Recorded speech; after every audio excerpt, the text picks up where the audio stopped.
Tulikuwa na changamoto kuhusu choo.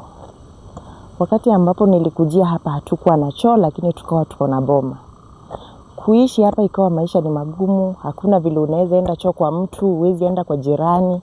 Tukawa tunatumia choo ya father in law hapo nyuma. Ikafika mahali ya father in law akatufungia, akaweka fence.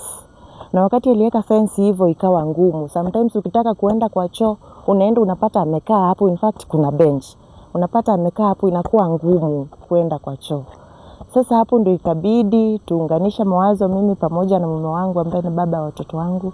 Tujadili tuone ni mbinu gani tutatumia ili tupate choo yetu.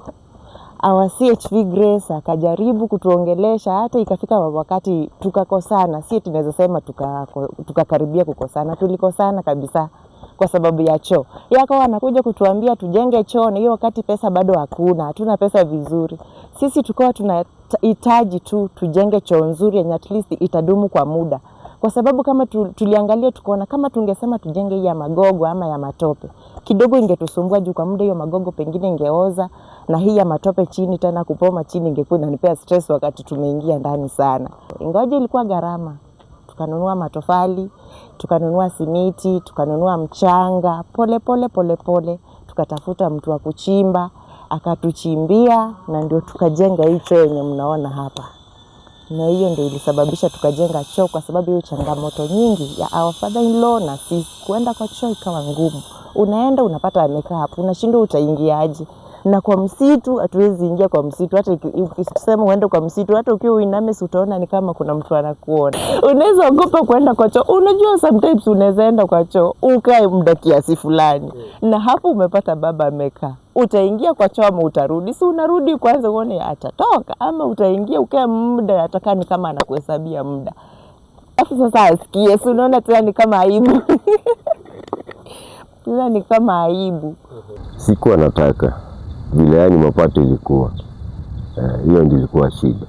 Na kitu ya kwanza hata kitaka kujenga choo ndio kitu ya kwanza, lakini nilijenga nikafikiria pengine baada ya muda kidogo nitaiweka, lakini vitu zikafungana. Sasa nilibidi Grace ndio huyo ananitembelea all the time, tafadhali weka tu kidogo hivi badala ya kusumbuliwa na majirani. Ndio ile effort yake nilinifanya mpaka nikajaribu, ndio haka unakaona hapa hicho. Changamoto ni fedha. Mtu hana kazi, hana mapato kupata pesa ili ajenge choo.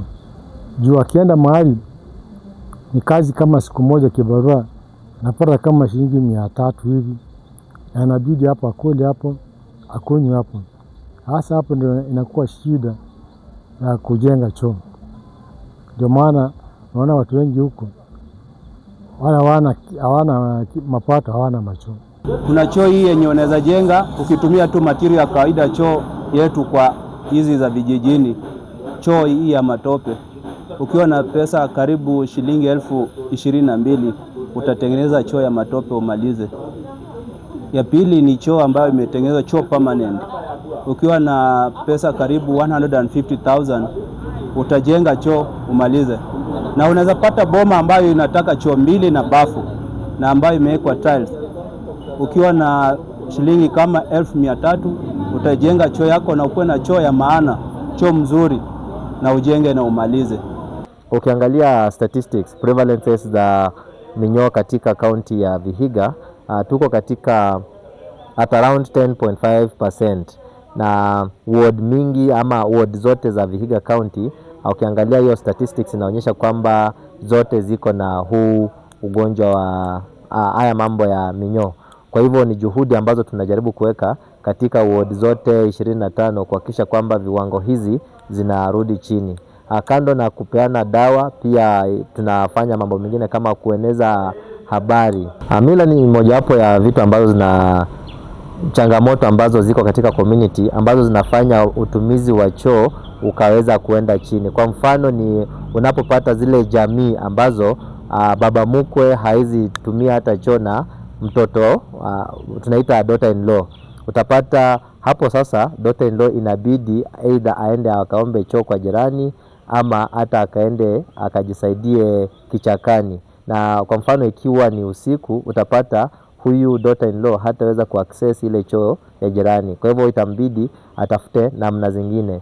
Hizo ni baadhi ya vitu ambazo ziko ama mila ambazo ziko katika jamii ambazo zinaturudisha nyuma tunapozungumzia mambo na proper sanitation katika community.